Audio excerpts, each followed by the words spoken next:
Muito bem, então hoje nós vamos revisar o conteúdo que nós aprendemos, que nós discutimos nas nossas últimas aulas, desde a primeira até a nossa última, de uma forma de revisar o conteúdo para ajudar na hora da prova, para refrescar todos os conceitos que nós temos vindo discutindo nessas nossas aulas, ok?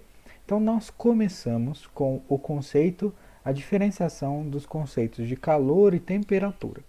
A princípio, nós pensamos que é a mesma coisa, mas na verdade não são, certo? Nós vimos que a sensação térmica ela está relacionada com o conceito de temperatura. Quando nós colocamos a mão e sentimos, nossa, tal coisa está quente, tal coisa está fria, nós queremos dizer, estamos falando, nos referindo sobre. Então, quando nós colocamos a mão em algo e dizemos, nossa, esse objeto está quente, esse objeto está frio, ou, por exemplo, em potes de água, água quente, água fria, nós estamos, na verdade, nos referindo à temperatura da água. Né? Quando o dia, estamos num dia muito quente, dizemos, nossa, que calor está fazendo hoje, na verdade, nós estamos nos referindo à sensação térmica de, de temperatura elevada naquele dia, certo? E o que é a temperatura? Ela é uma medida.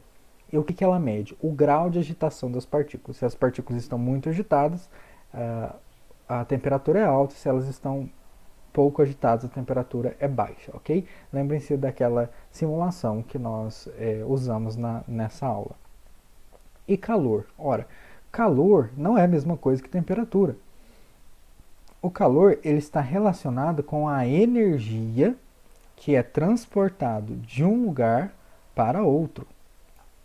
Como, por exemplo, nesse caso, nós temos um objeto quente e nós temos um objeto mais frio, ok? Deste outro lado. O que acontece? Existe um princípio na natureza que vai dizer que corpos de temperatura diferente vão estabilizar-se e tendem a alcançar uma mesma temperatura. É aquilo que nós chamamos de equilíbrio térmico, certo? Se nós temos esse corpo quente aqui e esse corpo frio e nós colocarmos eles um do lado do outro, juntinhos, vai chegar uma hora que, olhando aqui os termômetros, aqui indicado pela setinha preta, a temperatura deles vai ser a mesma coisa. Aqui o primeiro está quente, o outro está gelado.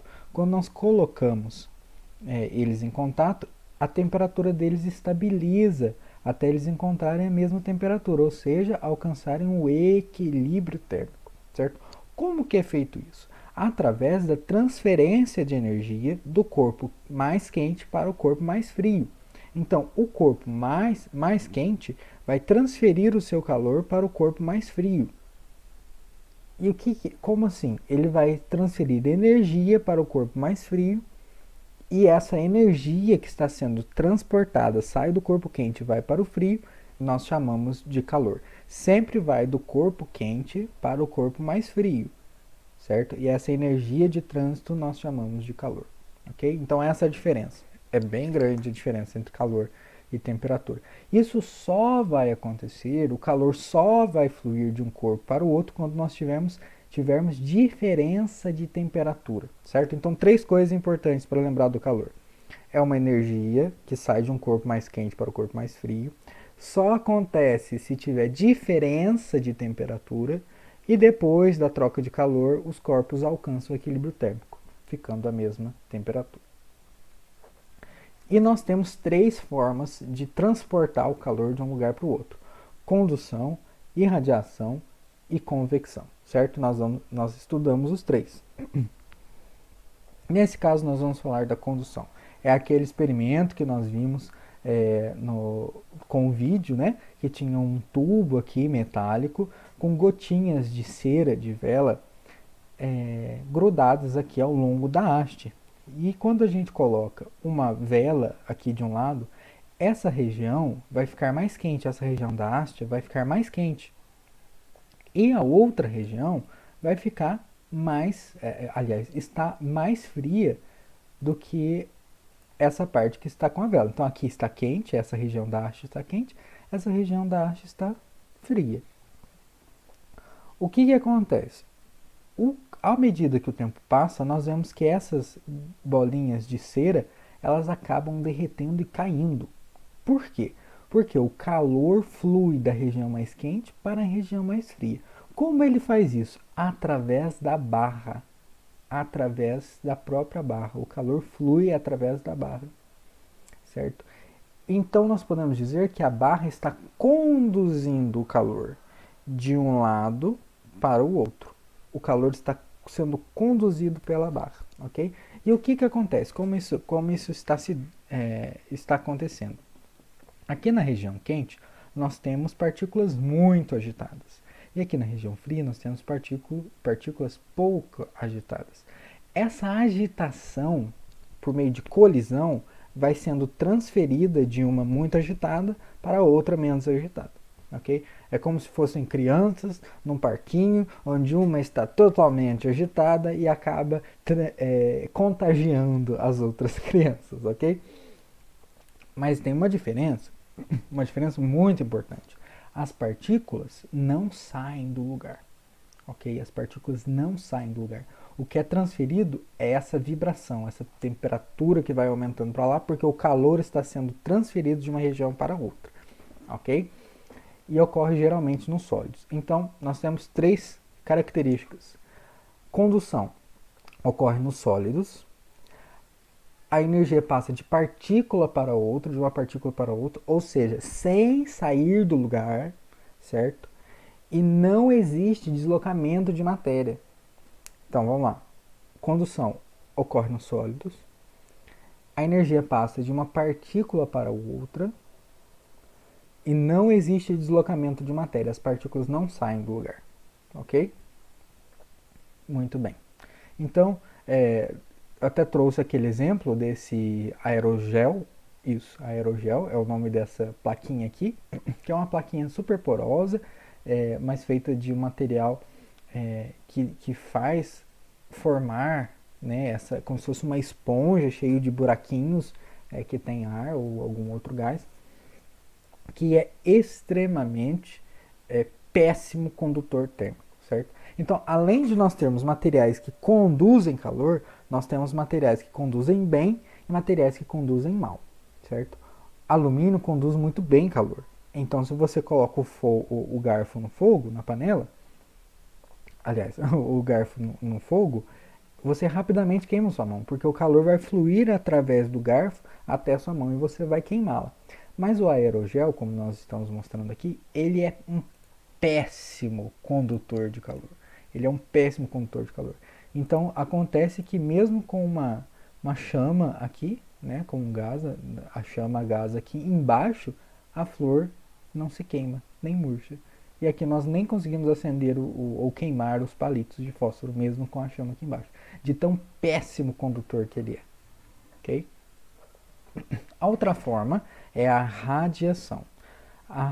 Essa outra forma de passar calor de um lugar para o outro, de um corpo mais quente para um corpo mais frio, se dá por meio de ondas eletromagnéticas. O que quer dizer isso? Através de luz, né? A irradiação ou a radiação a irradiação é a transferência de calor por ondas eletromagnéticas, ou seja, por diferentes tipos de luz, ok? De luz. Seja luz visível, que nós enxergamos, ou luz que não é do tipo que nós enxergamos, como, por exemplo, radiação infravermelha. Nesse caso, nós temos aqui um copo cheio de água quente, um copo cheio de água fria. Olha só, o copo com água quente está emitindo radiação infravermelha. Isso aqui está no infravermelho. Está irradiando muito no infravermelho. E o copo de água fria não irradia quase nada no infravermelho. Ok? O que significa isso? Que o copo de água quente está jogando calor fora por meio de luz. Mas é uma luz que a gente não enxerga. É luz infravermelha. Ok? E por que isso acontece? Porque os corpos, quando tem uma temperatura diferente de zero absoluto, ou seja, não importa a sua temperatura, se o corpo tem uma temperatura, ele vai acabar jogando calor fora por meio de ondas eletromagnéticas. Ele vai acabar jogando calor fora por meio de luz, seja ela visível, seja ela infravermelho, ultravioleta, rádio, gama e assim vai, ok? E a luz, ela tem uma propriedade muito interessante de poder viajar por meio do espaço vazio, certo? Isso significa que nós recebemos o calor do Sol através da radiação que ele emite. E a radiação, essa luz, sai do Sol, atravessa o espaço vazio, chega até nós e nos aquece e permite a vida aqui na Terra. Como nós discutimos na nossa aula. Okay? Foi isso que nós havíamos discutido, né? Nós temos a absorção de energia, certo? Da nossa parte, em forma de calor. E esse calor está vindo do Sol, ok?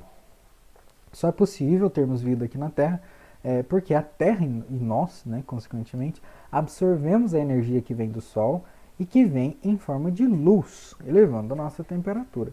Desse modo, a irradiação de luz, por conta da temperatura do corpo, porque se lembre, todo corpo que tem temperatura emite radiação, é uma forma de transferência de calor, como nós vemos aqui neste esqueminha.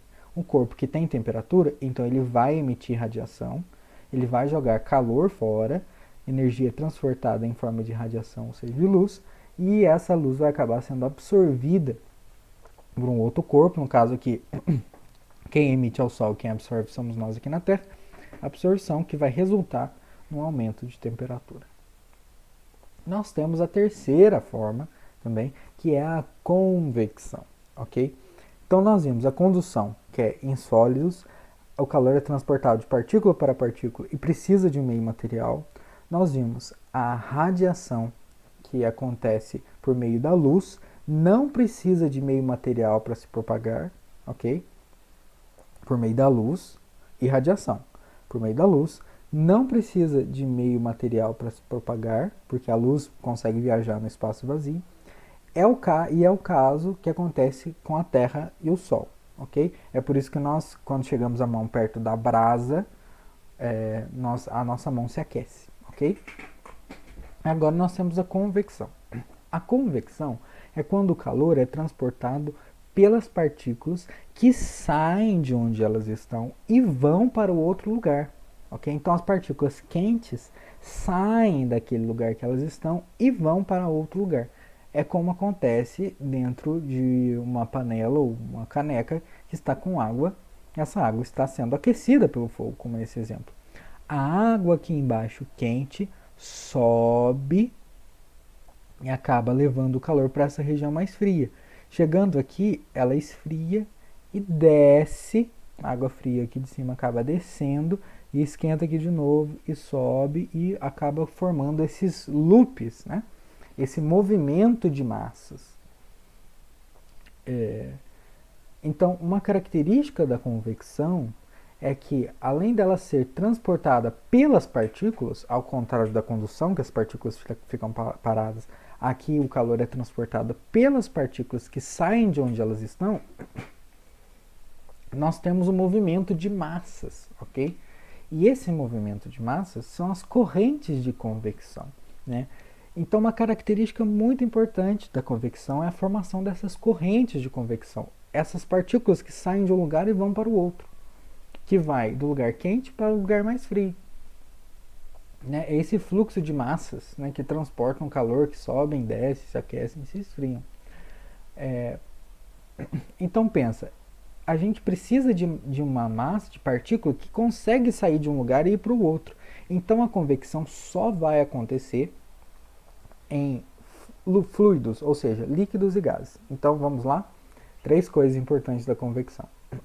Ela acontece em líquidos e gases, ou seja, materiais fluidos, líquidos e gases.